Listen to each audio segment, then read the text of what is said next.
I can't because it will interrupt what is going on. Yes, of course. It will interrupt the machinery. We assume it will interrupt, allow us to continue. You convene your meeting elsewhere, meet people elsewhere, but not using 1 minute.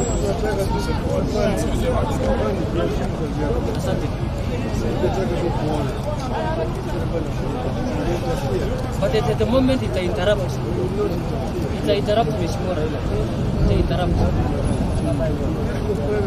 It interrupts because we know what when you start talking, things will start unfolding.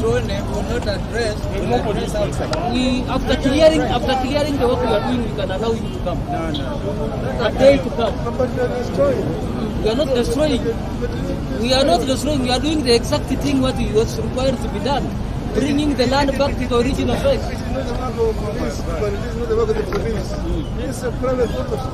The people the demolish are doing the private property. It's not the government's work. It's not the government's work. Joseph, I think there is a middle ground here. We drive through these Azimio leaders. I cannot. Hata chakula mnakataza. I cannot. Mheshimiwa knew what happened when he came last Sunday. What happened? He knows himself, he can tell you. What happened? I came in and you know you refused me to talk to people. You told yourself people chased you away. How? They told you leave us alone, we are peaceable, we don't require you at this hour. That's exactly what happened. Now if we come in big delegation like this, we can't, everything will go wrong there. And people are very, very peaceful. Even us, they want just assistance to be guided to remove their things. Joseph, we are also peaceful people. What we are saying is this, there's a middle ground. Just 1 minute. The way you have formed yourselves up, 1 minute. There is an indicator, something will not. 1 minute only, I want to explain. Just listen to Prime Minister. Our station. We are opposition leaders. We are the government. The government on one side, we are on this other side. You need to respect our position. We are not destructive people. It is respected, Mheshimiwa. It's only that it's not timely. Are our supporters. It's not timely. We want to just protect. What is the best time to come? What's the best time to come? What is the best time to come, Joseph? Until I conclude the operation. When are you concluding the timeline? My timeline is yet to go.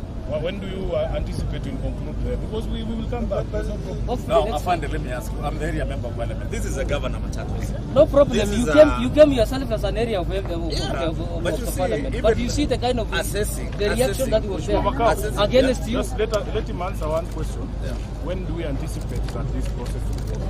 Probably leave it until next week. Next week? Yes. No, but we are allowed as civilians to go and see. We are not interfering with the time to see is not yet. The operation is still going on. A lot of activities are going on there. We are not interfering with whatever they are doing. But we are entitled it's a direct interference because who are you going to see? You are seeing the person who is removing his own belongings, telling him to stop. Come and hear what he wants to say. No, that's not what we are using. That's exactly we want what to talk to the country about what is going on here. And we are not allowed to stop us. Because it is not a government operation. This is not a context between the government. It's not a context between the government and the opposition. This is just a simple thing. If I refused him as the area MP and you as the council and now as you as the governor, he just seems same status. Joseph, it's fine. I think what we can do. Thank you. Joseph, just 1 minute. Don't go away. Don't run away from us. We are just talking. Listen, this one, Joseph, let me tell you. This might define your own future and the future of your No children. problem to that. That comes Just in, because the president alikuja akapeana amri, that's what you're following blindly. Nani amefanya amri? Of course, he gave orders here. Who? The president mwenyewe. I was not in the meeting. Yes. Okay. But you're following what was communicated. What we do, leaders, because you know these guys, they just want to cause an unnecessary confrontation. Yeah. We will tell them that we respect whatever decision they have made, but we need to speak to the country from here. There's no need for them to get confrontational at all, because we are not confrontational. Tell them. Yeah. So you move with that.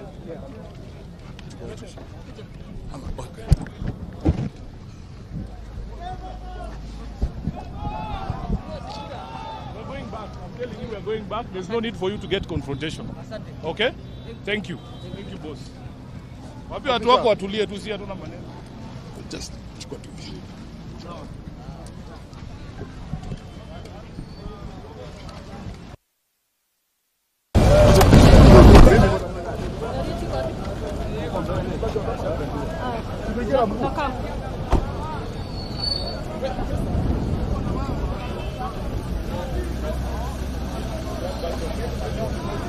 Makau wezi. Hey, Makau. Makau. Makau. Makau, come. Makau. Makau. Makau. No, please, let's go. Tulieni, boss. Tulia tu. Joseph, tulia tu.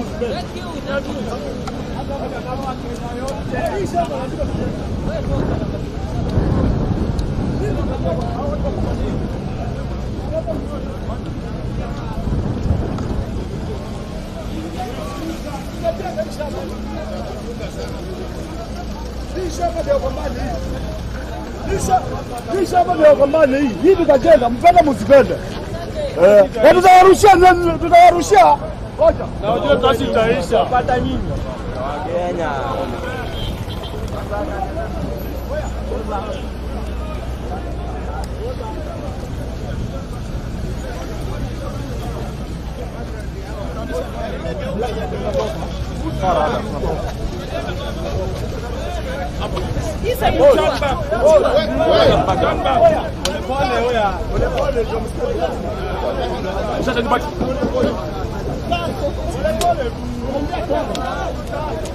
Mheshimiwa Makau, just go.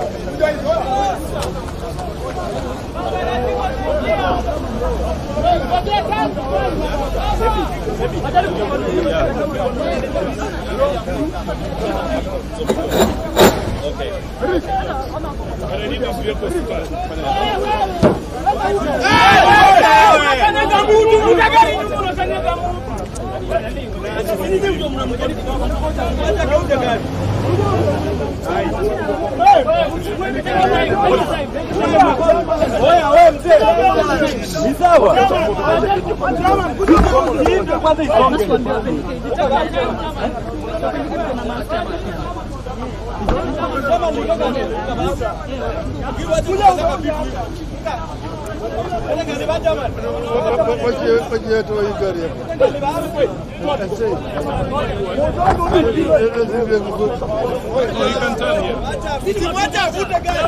Baba, because of the background,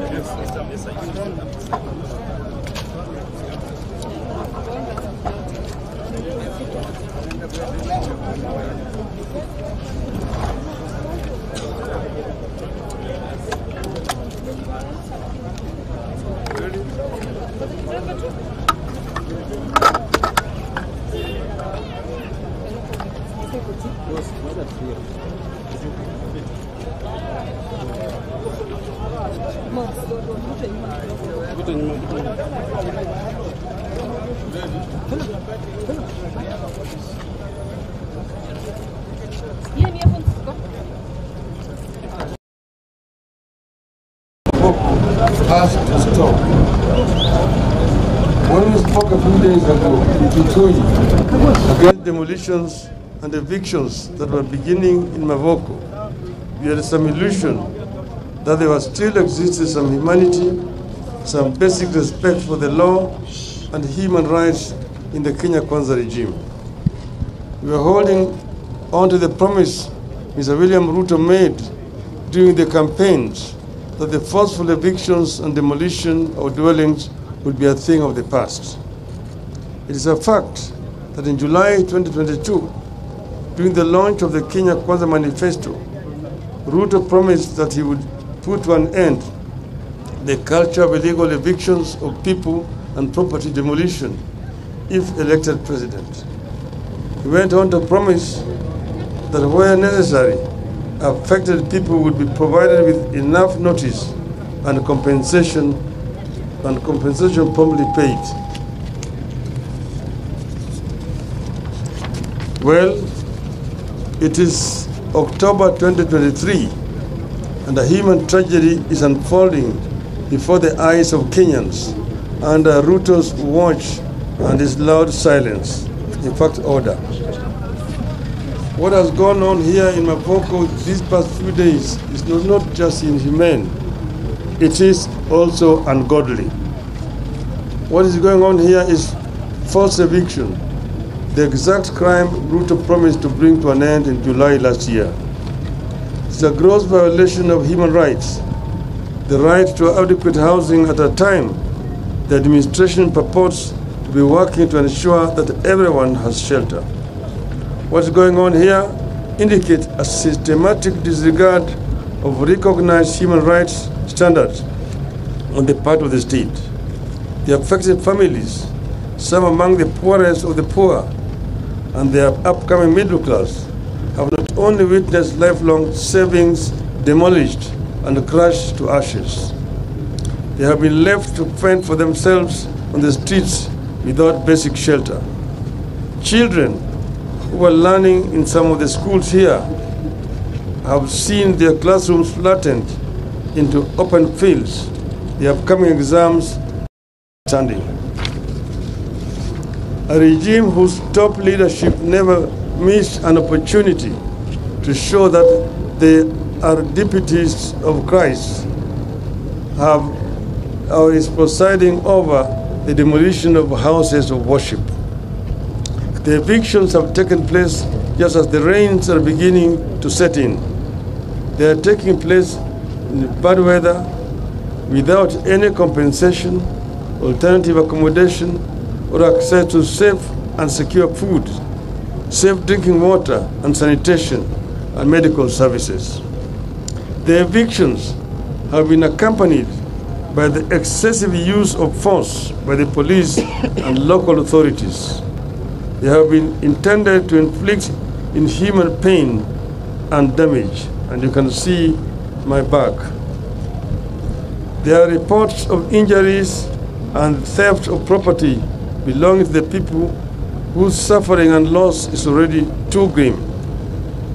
There was definitely no or inadequate prior eviction notice. Kenyans in 2009 evictions and resettlement guidelines require notice to be written or published in the official government gazette 90 days ahead of time. Yet, within minutes of a court ruling, people have lost their homes and their livelihoods.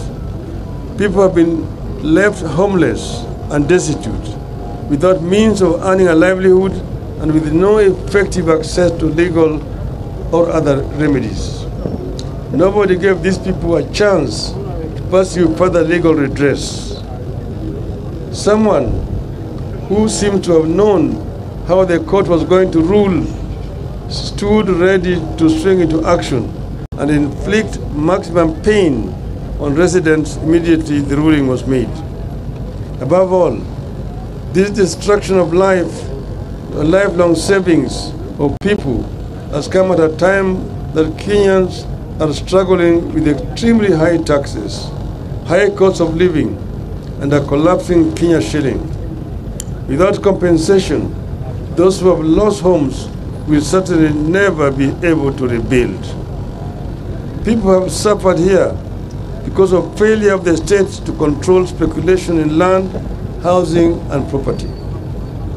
One thing that's being used against the opposition to the demolitions is that East African Portland Cement owns the land and the titles were fraudulent. We therefore demand investigations and accountability of everyone, private and public, involved in this. But secondly, know that that Portland is majority owned by the government. The demolitions, are they necessary? Victims are Kenyans. Was there another solution? Government has always settled people everywhere. We even have a settlement fund to get people land.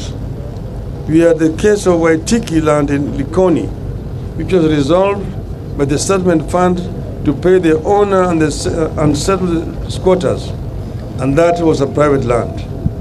Why couldn't this matter be handled the same way? Was this a great and urgent use of the land where demolition was done that so greatly overweighed people's lives and savings? What is the urgent use that could not allow people time to move out by, say, next year?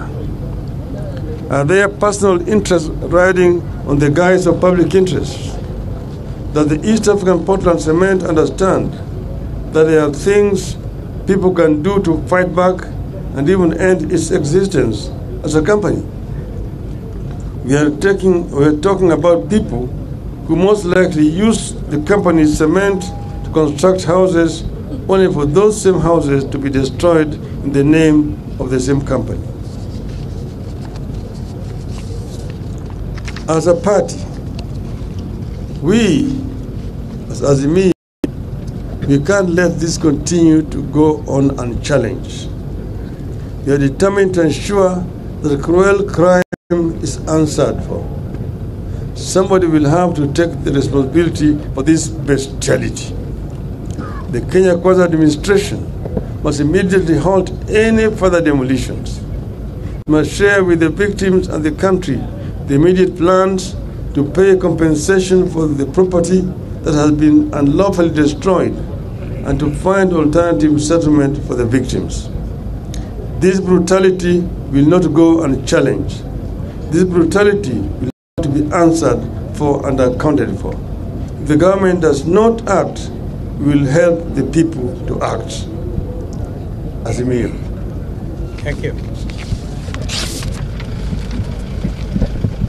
Tumeona tumekuja hapa kama wana Kenya na tena kama viongozi wa Azimio la Umoja One Kenya Coalition. Tumeona kwa runinga yale ambayo yanafanyika hapa. Wengine wetu wakiongozwa na kiongozi wetu hapa Mheshimiwa Kalonzo Musyoka walikuja hapa wakati mambo ilianza hapa. Walikuja pamoja na gavana wa Vinya wa hapa kaunti ya Machakos. Wakajaribu kushawishi watu ili wawe na moyo ya utu, wawache kuharibu mali ya watu ambao wanakaa hapa. Lakini yale yote ambayo waliyasema iliingia kwenye sikio ya fisi. Hakuna chochote, jamaa wameendelea kufanya kazi yao ya kubomoa. Mahakama ilitoa uamuzi siku ya Ijumaa. Na siku hiyo ya Ijumaa watu tayari walianza kufanya kubomoa manyumba hapo. Nani alijua ati uamuzi itakuwa namna gani? Walikuwa wameshajua tayari uamuzi itatoka vile ilitoka. Hii yenyewe inaonyesha kwamba mahakama zetu imeshikwa teke. Nilisema juzi ati mahakama na bunge letu wa kitaifa wameshikwa teke. Mateke wamefinya makende.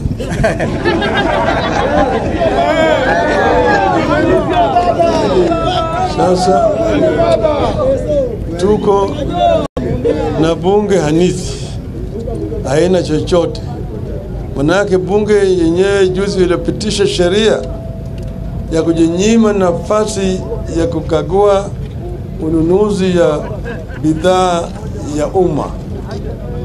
bunge linatakana iwe inatetea mali ya umma, lakini bunge tayari imeshatoa pitisha sheria kusema bunge hawezi kuangalia na kukagua vile serikali inauza mali ya umma. Hakuna haja ya kuwa na bunge. Tuko vile vile na maspika ambaye wanafanya siasa kiolela. Spika wenyewe wanaongea juu ya mambo ambayo inakuja mbele ya bunge katika mkutano wa hadhara katika kanisa, vile wao wataamua katika bunge.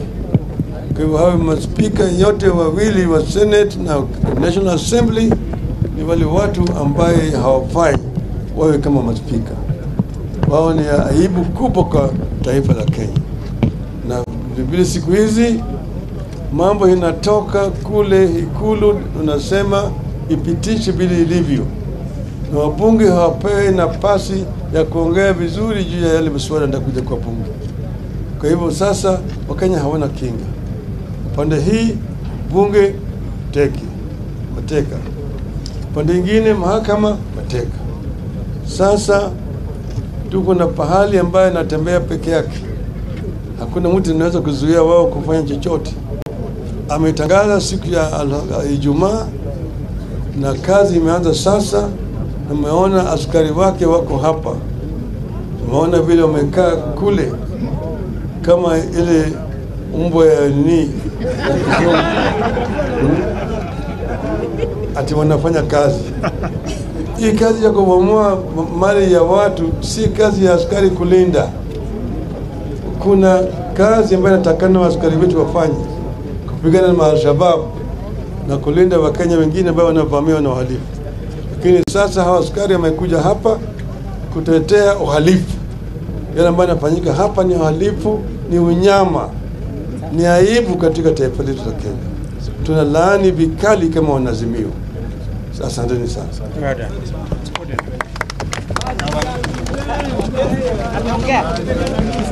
Boss ameongea.